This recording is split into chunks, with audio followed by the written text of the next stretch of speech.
Business business का idea आना, उस आइडिया को डेवलप करना, उस आइडिया के बारे में रिसर्च करना, अच्छे पार्टनर्स को ढूंढ, बिजनेस के लिए पैसे अरेंज करना, बिजनेस सेटअप करना, और बिजनेस सेटअप करने के बाद कस्टमर्स को ढूंढना, कस्टमर्स को ज्यादा लेने के लिए एंकरेज करना। शायद हर बिजनेस में यही सब होता होगा ना? नहीं, इन सब से भी एक बहुत इंपॉर्टेंट टॉपिक है जो है फाइनेंस। जी हाँ दोस्तों, हर बिजनेस को, बड़े से बड़े बिजनेस हो या छोटा से छोटा बिजनेस हो, हर बिजनेस में फाइनेंस को मैनेज करना बहुत इंपॉर्टेंट होता है। तो फाइनेंस को समझना हर बिजनेसमैन या एंटरप्रेन्योर के लिए बहुत इंपॉर्टेंट है।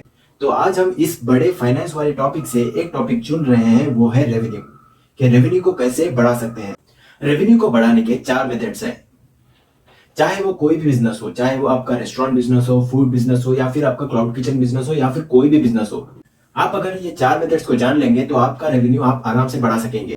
ये 4 मेथड है: increasing the customer you serve, increasing the average size of each transaction, increasing frequency of transaction per customer, rising the prices.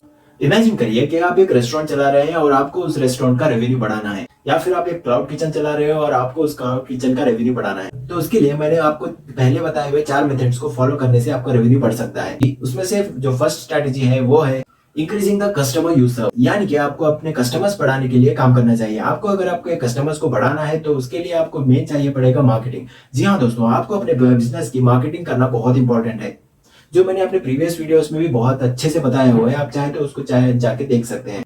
और रेवेन्यू इंक्रीज करने का सेकेंड मेथड है वो है increasing the average size of each transaction. Average size of each transaction मतलब average size of transaction को बढ़ाने के लिए आपको एक चीज करना पड़ेगा, वो है अपसेलिंग। अपसेलिंग मेथड का यूज करने से आप बिना कस्टमर्स को बढ़ाए ही उसका एवरेज ट्रांजैक्शन कॉस्ट बढ़ा सकते हैं। एवरेज ट्रांजैक्शन कॉस्ट का मतलब, अगर पहले आपके कस्टमर्स आपसे सिर्फ मेन कोर्स लिया करते थे और खा के चले जाया करते थे, तो अब आप क्या कर सकते हैं, अपसेलिंग के मदद से आप पहले उनको ये बता सकते हैं कि हमारे पास एक अच्छा स्टार्टर है, आप प्लीज उनको ट्राई करिए। और स्टार्टर होने के बाद कस्टमर आपसे मेन कोर्स ऑर्डर करेंगे, और मेन कोर्स के साथ आप उनको सॉफ्ट ड्रिंक्स या फिर कोल्ड ड्रिंक भी ऑफर कर सकते हैं, जो कंपलसरी कस्टमर्स लेंगे ही लेंगे। और जब उनका मेन कोर्स हो जाए तो आप उनको डेजर्ट्स के लिए भी मना सकते हो, यानी कि आप अपने मेन्यू में डेजर्ट्स ऐसे डालिए कि वो खाने के लिए उनको ललचाए। तो ऐसे करके जो कस्टमर आपसे सिर्फ मेन कोर्स खा के जा रहे थे, अब वो क्या करेंगे, आपसे वो स्टार्टर भी लेना स्टार्ट कर देंगे, आपसे वो कोल्ड ड्रिंक्स भी लेना स्टार्ट कर देंगे, और आपसे वो डेजर्ट भी लेंगे। तो ऐसे करके आपका एक ही कस्टमर से ज्यादा रेवेन्यू आने लगेगा।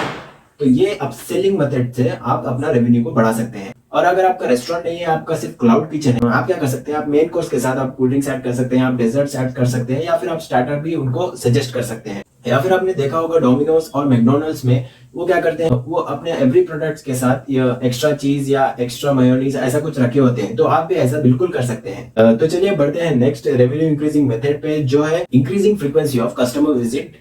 यानी कि आपको अपने कस्टमर्स को आपके रेस्टोरेंट या क्लाउड किचन में आने के लिए बार बार अट्रैक्ट करना होगा। तो दोस्तों, पहले जो कस्टमर आपके पास सिर्फ महीने में एक बार आता था, तो आपको मार्केटिंग स्ट्रेटेजी का यूज करके या फिर ऑफर स्ट्रेटेजी का यूज करके उस कस्टमर्स को मंथ में 2 या 3 टाइम्स आने के लिए मजबूर करना होगा। मजबूर करना होगा मतलब आपको उसको फोर्स नहीं करना है, आपको अपने ऑफर्स के थ्रू उसको अट्रैक्ट करना होगा।